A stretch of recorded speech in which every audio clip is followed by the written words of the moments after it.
نحمدہ ونصلی علی رسولہ الکریم اما بعد فاعوذ باللہ من الشیطان الرجیم بسم اللہ الرحمن الرحیم یا ایہا الذین آمنوا لا تقدموا بین یدی اللہ ورسولہ واتقوا اللہ ان اللہ سمیع علیم صدق اللہ العظیم رب اشرح لی صدری ویسر لی امری واحلل عقدۃ من لسانی یفقہوا قولی اللہم ربنا الہمنا رشدنا واعذنا من شرور انفسنا اللہم ارنا الحق حقا وارزقنا اتباعہ وارنا الباطل باطلا وارزقنا اجتنابہ آمین یا رب العالمین۔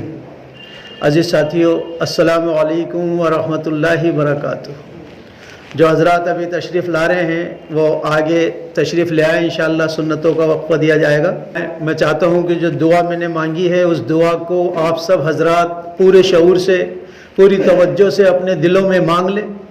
دعا یہ مانگی گئی ہے کہ اللہم ربنا الہمنا رشدنا، اے اللہ، اے ہمارے رب، ہمیں ہر اس بات کا الہام کر دے جو تیرے نزدیک رشد اور ہدایت کا ذریعہ ہو۔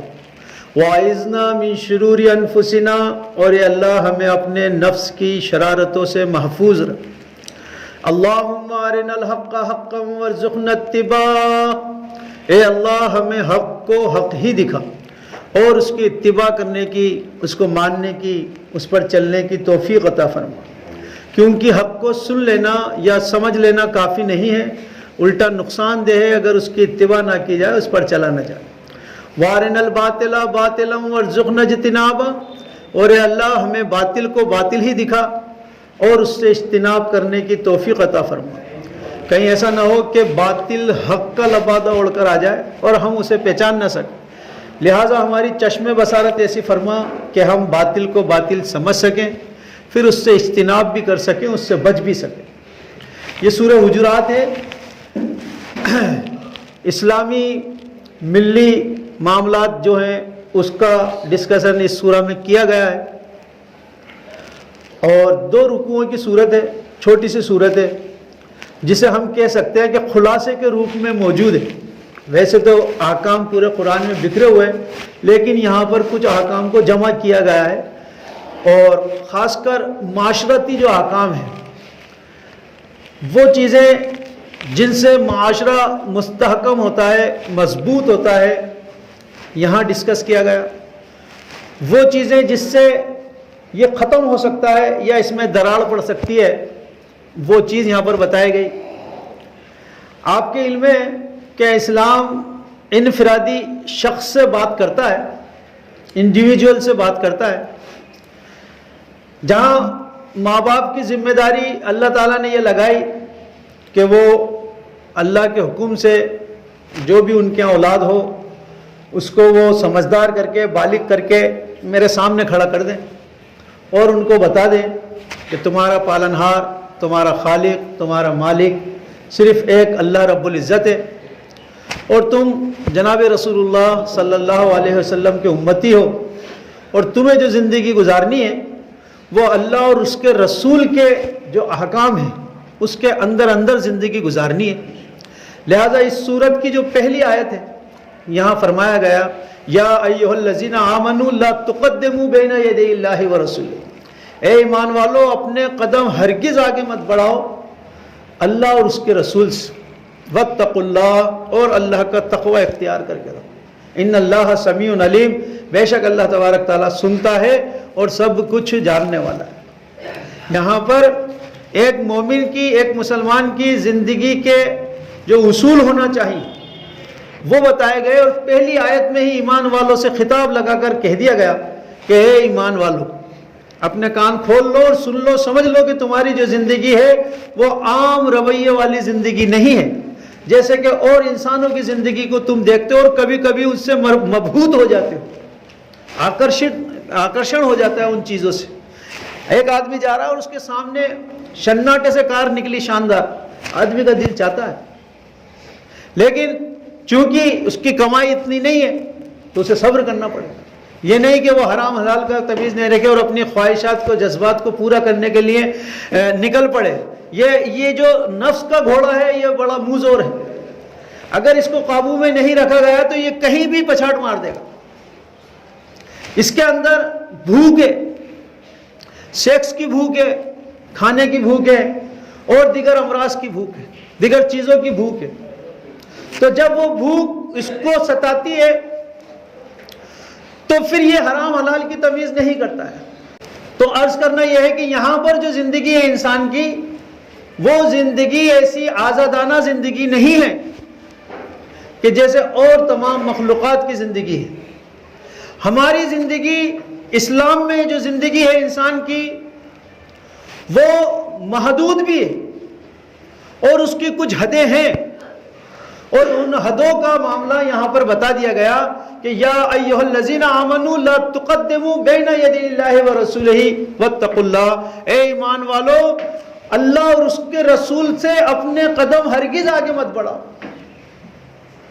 ہرگز آگے نہیں بڑھنا ہے اپنے قدم کو. اب یہ اس کی زندگی، انسان کی ایسی زندگی ہے، اس میں ایک مثال سے آپ سمجھیں، پچھلی باری بتائی گئی تھی کہ ایک گھوڑا ہے اور اس گھوڑے کو آپ نے 500 میٹر کی رسی سے باندھ دیا ہے، کھوٹے سے 500 میٹر کی رسی سے اس کو باندھ دیا ہے. اب یہ گھوڑا 500 میٹر کے اندر اندر آزاد ہے، حالانکہ یہ بندھا ہوا بھی ہے، لیکن یہ 500 میٹر کے اندر پورا گھومے، دائرہ بن جائے گا، 300 میں گھومے، 200 میں گھومے، کھوٹے کے لگ کے بیٹھا رہے، لیکن 500 سے ایک نہیں جانا ہے. لا تقدموا، اپنے قدم ہرگز آگے مت بڑھو، اندر اندر آپ گھومو. تو یہ انسان کی جو زندگی ہے اسلام میں، انسان کی جو زندگی ہے، مومن کی زندگی ہے، وہ بندھی ہوئی بھی ہے اور آزاد بھی ہے. آزاد اس طرح سے ہے کہ آپ پورا ہر سب چیز آپ کے لیے بنائی گئی ہے، کائنات کا سارا نظام آپ کے لیے بنا ہے، لیکن حدود کے اندر اندر استعمال کیجئے. تلک حدود اللہ، یہ اللہ کی حدود ہے، ان سے آگے ہرگز تجاوز مت کرو. تو یہاں فرمایا گیا یا ایھا الذین آمنوا لا تقدموا بین یدی اللہ ورسولہ، اپنے ہاتھ پاؤں اور اللہ اور اس کے رسول کی حدوں سے آگے نہ بڑھائیے. دیکھیے میں کہا کرتا ہوں، اگر کوئی انسان ہے 200 مالہ کی بلڈنگ پہ کھڑا ہوا ہے، اوپر ٹاپ پہ کھڑا ہوا ہے اور اس کے اوپر بالکنی بھی نہیں ہے، تو ایسا شخص کیا وہ نزدیک جانے کی کوشش کرے گا؟ حد، وہ تو بالکل بچ کر رہے گا. اور جس کو اونچائی سے ڈر لگتا ہے وہ تو اور بھی سینٹر میں رہے گا. تو جس کو اس بات کا ڈر ہے کہ اس کی حاضری اللہ کے سامنے ہونی ہے، اعمال کا حساب ہونا ہے، جنت دوزخ ہے، آخرت ہے، سزا جزا ہے، تو بھائی وہ تو بہت دور رہے گا. آپ جب کار چلاتے ہیں تو راستے میں کوشچنز آتے ہیں، انسٹرکشنز آتے ہیں کہ دیکھو دھیرے چلو، آگے آبادی ہے، آگے ایک دم موڑ آنے والا ہے. اگر آپ نے ان کو فالو نہیں کیا تو آپ کھائی میں پڑے ملیں گے آگے جا کے. تو یہ انسان کی جو زندگی ہے، لا تقدموا بین یدی اللہ ورسولہ، اپنے قدم ہرگز ہرگز آگے مت بڑھاؤ اللہ اور اس کے رسول. واتقوا اللہ، اور اللہ کا تقوی اختیار کرو. تقوی کے معنی عام طور پہ لوگ کر دیتے ہیں ڈرنا، جبکہ قرآن حکیم پریائے واچی لفظ یوز نہیں کرتا ہے. ایک لفظ کو ادا کرنے کے لیے، ایک مفہوم کو ادا کرنے کے لیے 2 لفظ نہیں لاتا ہے. اگر 2 لفظ آ رہے ہیں تو ان میں کچھ نہ کچھ فرق ضرور ہوگا. تو ڈرنے کے لیے خوف لفظ پہلے سے موجود ہے قرآن میں. تقوی کے معنی ہے بچنا، بچنا اللہ کی نافرمانی سے. واتقوا اللہ، اللہ کی نافرمانی سے بچتے رہو. جیسے ہم کہتے ہیں وقنا عذاب النار، اے رب ہمیں آگ سے بچا، کہ اپنے آپ کو اللہ کی نافرمانی سے بچانا. یہاں جہاں اوپر اس آیت کے ٹکڑے میں کہہ دیا گیا کہ اپنے ہاتھ پاؤں کو ہرگز اللہ اور اس کے رسول سے آگے مت بڑھاؤ، تو اور پھر آگے کہا واتقوا اللہ، اللہ کا تقوی اختیار کرو. تو یہ جو چیزیں آپ کے اختیار میں دے دی ہیں اللہ تعالیٰ نے، ہاتھ پاؤں، نگاہ، شرمگاہ وغیرہ، ان سب کی حفاظت کرنی ہے، اس کا نام تقوی ہے. دیکھیے جو لوگ کمپیوٹر کا کام جانتے ہیں، جو کمپیوٹر کے ایکسپرٹ ہیں، وہ یہ جانتے ہیں کہ کمپیوٹر میں کچھ ان پٹ ہوتے ہیں، کچھ آؤٹ پٹ ہوتے ہیں، اور کچھ اس کا پروسیسنگ سسٹم ہوتا ہے. تو ایسے ہی انسان ہے، انسان کے اندر بھی کچھ ان پٹ ہے، کچھ آؤٹ پٹ ہے. ان پٹ یہ ہماری آنکھیں ہیں، جس سے ہم دیکھتے ہیں، یہ آبزرو کرتے ہیں، یہ ہماری آنکھیں، یہ ان پٹ ہے جو اندر جا رہی ہے. کان ہے، یہ ہمارے ان پٹ ہے جس سے ہم سنتے ہیں. کچھ آؤٹ پٹ ہے ہمارے، یہ ہاتھ پیر جس سے ہم کام کرتے ہیں، شرمگاہ وغیرہ، زبان، یہ ہمارے آؤٹ پٹ ہے. اور یہ دل جو ہے، یہاں سے پروسیسنگ سسٹم ہوتا ہے. نظر میں کچھ دیکھا، لذت محسوس ہوئی، ہاتھ کو حکم دیا، ہاتھ نے وہ کام کر لیا. یہ ٹانگوں کو حکم دیا، ٹانگوں نے وہ کام کر لیا. کانوں کو حکم دیا، دل میں پروسیس. یہ ایک سسٹم چل رہا ہے. تو ان 6 چیزوں کے کنٹرول کرنے کا نام زبان، شرمگاہ، آنکھیں، کان، ہاتھ اور پیر، ان 6 چیزوں کو کنٹرول رکھنے کا نام تقوی ہے۔ واتقوا اللہ ان السمع والبصر والفؤاد کل اولئک کان عنہ مسئولا، یقیناً تمہاری سماعت اور تمہاری بصارت اور تمہارے دل سے پوچھ تاچھ ہو کر رہی۔ تو ان 6 چیزوں کو کنٹرول کرنے کا نام تقوی ہے۔ واتقوا اللہ ان اللہ سمیع علیم، بے شک آیت کا اختتام اس الفاظ پر ہو رہا ہے کہ بے شک اللہ تبارک تعالیٰ سنتا ہے اور جانتا ہے۔ یہاں 2 لفظ آ رہے ہیں، سمیع اور علیم، سننے والا اور علیم، فعیل کے وزن پہ بہت زیادہ جاننے والا، سب کچھ جاننے والا، بے کل شیء علیم، اللہ کی جو ذات سب کچھ جاننے والا۔ تو یہاں پر یہ بتایا جا رہا ہے کہ جو کام آپ لوگ کر رہے ہیں اللہ تبارک تعالیٰ سب جانتا ہے۔ لاکھ زمین کی پہنائیوں میں جا کر کیا گیا ہو، آسمان کی اونچائیوں میں جا کر کیا گیا ہو، پردے گرا کر کیا گیا ہو، سب جانتا ہے، سب سنتا ہے، سب کچھ جانتا ہے۔ تو وہ جیسے ہم کوئی بچہ ہوتا ہے نا، کوئی شرارت کرتا ہے تو ہم اس سے کہتے ہیں میں دیکھ رہا ہوں آپ۔ اب یہ جو آپ دیکھ رہے ہو تو اس دیکھنے کا نتیجہ نکلے گا کہ آپ یہ دھمکی دے رہے ہو کہ جو تم کر رہے ہو یہ سب میں دیکھ رہا ہوں۔ یہ یہاں اللہ تعالیٰ کہا یہ ان اللہ سے سب پتا ہے تم جو کر رہے ہو، وَمَا اللَّهُ بِغَافِلٍ عَمَّا تَعْمَلُونَ، اللہ غافل نہیں ہے اس سے جو تم کر رہے ہو، کہ ہماری ٹوپی ہماری داڑھی یہ اللہ کو دھوکہ نہیں دے سکتی۔ اللہ سب کچھ جانتا ہے، سب کے دلوں کے حال جانتا ہے۔ بلکہ ایک آیت مجھے یاد آ گئی، سورۃ تغابن میں اللہ کی جاننے کی 3 ڈیفینیشن بتائی گئی ہے۔ یعلم ما فی السماوات و ما فی الارض، جانتا ہے وہ جو کچھ آسمانوں میں اور زمین میں ہے۔ کیا کوئی چیز باقی رہ گئی؟ کچھ بھی تو نہیں رہ گا۔ وَيَعْلَمُ مَا تُسِرُّونَ وَمَا تُعْلِنُونَ، اور وہ اس کو بھی جانتا ہے جو تم چھپاتے ہو اور جو تم ظاہر کرتے ہو۔ پتہ چلا یہ رہ گیا تھا، جو تم چھپاتے ہو جو ظاہر کرتے ہو۔ آپ کسی سے بات کرتے ہیں، کیا چھپانا ہے، کیا روکنا ہے، کتنی بات بتانا ہے، یہ تو آپ کو ہی پتا ہے نا، اندر آپ نے کیا روک لیا، سامنے والے کو تو پتہ نہیں ہے۔ ابھی بھی ایک چیز اور رہ گئی، وہ کہہ رہا ہے وَاللَّهُ عَلِيمٌ بِذَاتِ الصُّدُورِ، آیت کنٹینیوٹی میں ہے، تینوں باتیں ایک ہی آیت میں آ رہی ہیں۔ یعلم ما فی السماوات وما فی الارض ویعلم ما تسرون وما تعلنون واللہ علیم بذات الصدور، اور اللہ تبارک تعالیٰ تو تمہاری سینوں کی صندوقوں میں جو دفن ہے اس کو بھی جانتا ہے، جسے تم نہیں جانتے کہ تم اگلے پل کیا کرنے والے ہو۔ ابھی تمہیں پتہ نہیں ہے کہ تم کل کیا کرو گے، ابھی پلان تو نہیں کیا، وہ تمہاری جو سینوں میں دفن ہے نا وہ اس سے بھی جانتا ہے، وہ تمہاری فطرت سے واقف ہے، سب کچھ جانتا ہے، کہاں بچیں۔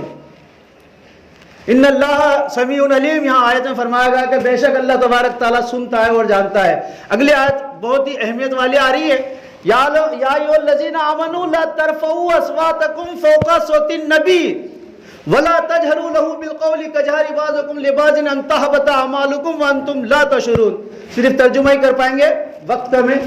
اللہ تعالیٰ آگے فرماتا ہے یا ایھا الذین آمنوا لا ترفعوا اصواتکم فوق صوت النبی، اے ایمان والو اپنی آوازوں کو نبی کی آواز سے ہرگز بلند مت کر دینا، جیسے کہ تم ایک دوسرے کے ساتھ بات کرتے ہوئے اپنی آواز بلند کرتے ہو۔ کجہر بعضکم لبعض ان تحبط اعمالکم وانتم لا تشعرون، مبادا تمہارے اعمال حبط کر لیے جائے اور تمہیں خبر تک نہیں۔ فرمایا جا رہا ہے کہ نبی کی مجلس میں آپ بیٹھے ہوئے ہو، نبی کی باتوں کے زیر تلے آپ بیٹھے ہوئے ہو، تو ایسا نہ ہو کہ تمہاری آواز بلند ہو جائے جیسے تم ایک دوسرے سے بات کرتے ہوئے کر لیتے ہو، مبادا تمہارے اعمال غرق ہو جائیں تمہیں پتہ بھی نہیں چلے۔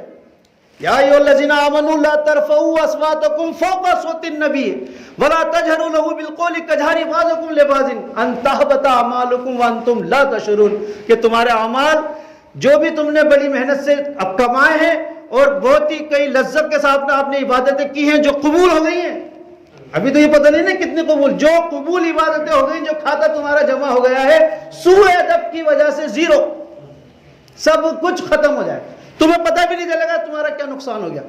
تو نبی کی آواز پہ اپنی آواز بلند نہ کر دینا۔ یہاں نبی کی آواز، جب صحابہ کرام بیٹھتے تھے تب تو نبی صلی اللہ علیہ وسلم خود بنفس نفیس موجود تھے، لیکن آج اس بات پہ ہم کیسے اطلاق کریں گے، وہ بات ہے نبی صلی اللہ علیہ وسلم کی احادیث مبارکہ۔ جب 2 شخص دین سمجھنے کے لیے، فہم و تفہیم کے لیے بات کر رہے ہیں، ڈسکس کر رہے ہیں، اور ان کے ڈسکس کرنے میں تھوڑی بات آگے بڑھ گئی ہے اور ایک نے یہ کہہ دیا کہ نبی صلی اللہ علیہ وسلم نے یہ فرمایا ہے، تو دوسرے کے اوپر لازم ہے کہ وہ چپ ہو جائے اس سے۔ اگر وہ کہتا ہے نہیں میں یہ کہتا ہوں تو آپ نے نبی کی آواز پہ اپنی آواز کو بلند کر دیا، اعمال ختم، زیرو۔ ہاں یہ اور بات ہے کہ وہ بعد میں تحقیق کر لے آیا نبی نے وہ فرمایا بھی ہے یا نہیں، لیکن لازم ہوگا اس وقت خاموش ہو جانا۔ انشاءاللہ زندگی رہی تو اس آیت پہ مزید گفتگو اگلے ہفتے کریں گے۔ اللہ رب العزت کہنے سننے سے زیادہ عمل کی توفیق عطا فرمائے، جن حضرات نے سنتیں ادا نہ کی ہوں سنتیں ادا کریں۔ عزیز ساتھیو، السلام علیکم ورحمۃ اللہ وبرکاتہ۔ میں آپ کا بھائی سید اصغر علی ٹونکی، آپ مجھے یوٹیوب چینل پہ سرچ کر سکتے ہیں سید اصغر علی۔